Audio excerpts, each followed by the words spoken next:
यहाँ पे दिया गया है एक आयताकार भूखंड का क्षेत्रफल 528 मीटर स्क्वायर है। क्षेत्रफल की लंबाई और चौड़ाई दुगुने से एक अधिक है। तो हमें भूखंड की लंबाई और चौड़ाई ज्ञात करनी है और इसको हमको द्विघात समीकरणों के रूप में निरूपित करना है।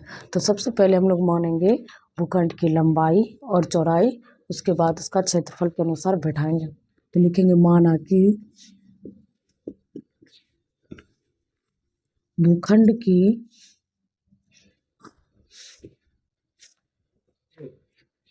लंबाई और नीचे लिखना है हमको चौड़ाई। भूखंड की लंबाई और चौड़ाई, तो भूखंड की लंबाई जो है चौड़ाई से दुगने से एक अधिक है। तो चौड़ाई को हम लोग मान लेते हैं x और लंबाई जो है चौड़ाई से, तो चौड़ाई से कितना है दुगने, दुगना हो गया, एक अधिक है प्लस एक। ठीक, इसको करेंगे गुना तो 2x प्लस एक और ये हमारा क्या होगा x।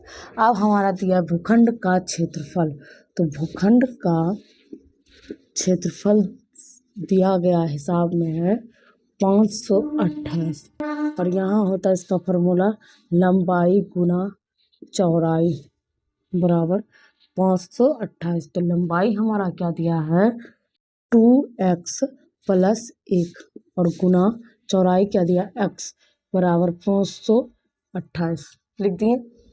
अब 2x को x से गुना करेंगे तो 2x स्क्वायर प्लस 1x बराबर 528।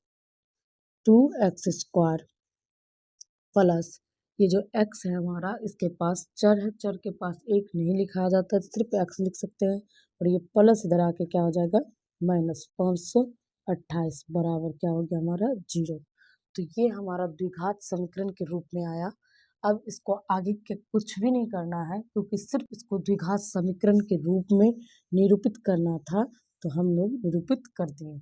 ये हमारा कंप्लीट हुआ 2 का 1 नंबर सवाल। यहाँ पे दिया गया सवाल है कि दो क्रमागत धनात्मक पूर्णांकों का गुणनफल 306 है, तो हमें पूर्णांक ज्ञात करनी है। तो पहले तो हम धनात्मक पूर्णांक मानेंगे, तो लिखेंगे माना कि हम लोग लिखेंगे पहला धनात्मक पूर्णांक, पहला धनात्मक पूर्णांक। तो पहला धनात्मक पूर्णांक क्या है x। पहला धनात्मक पूर्णांक क्या मानेंगे हम लोग x। अब लिखेंगे दूसरा धनात्मक पूर्णांक, तो दूसरा धनात्मक पूर्णांक हम लोग मान रहे हैं x प्लस एक। क्या मान रहे हैं x प्लस एक।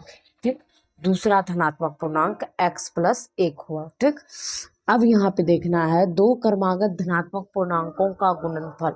तो पहला क्या है x और दूसरा क्या है हमारा x प्लस एक। इन दोनों के गुणनफल कितना आएगा 306। इन दोनों को गुणनफल कितना आएगा 306। अब इन दोनों को गुना करेंगे तो x को x से गुना किए x स्क्वायर, x को एक से गुना करेंगे तो सिंपल सा x हो जाएगा क्योंकि चर संख्या के पास एक को नहीं लिखते हैं। ठीक, बराबर यहाँ पे क्या 306। अब x स्क्वायर प्लस x, ये प्लस में था इधर आके क्या हो जाएगा माइनस में, माइनस 306 बराबर करके 0।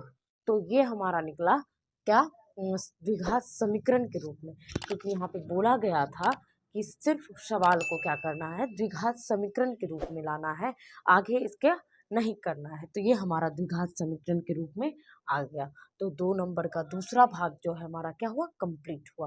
अब बना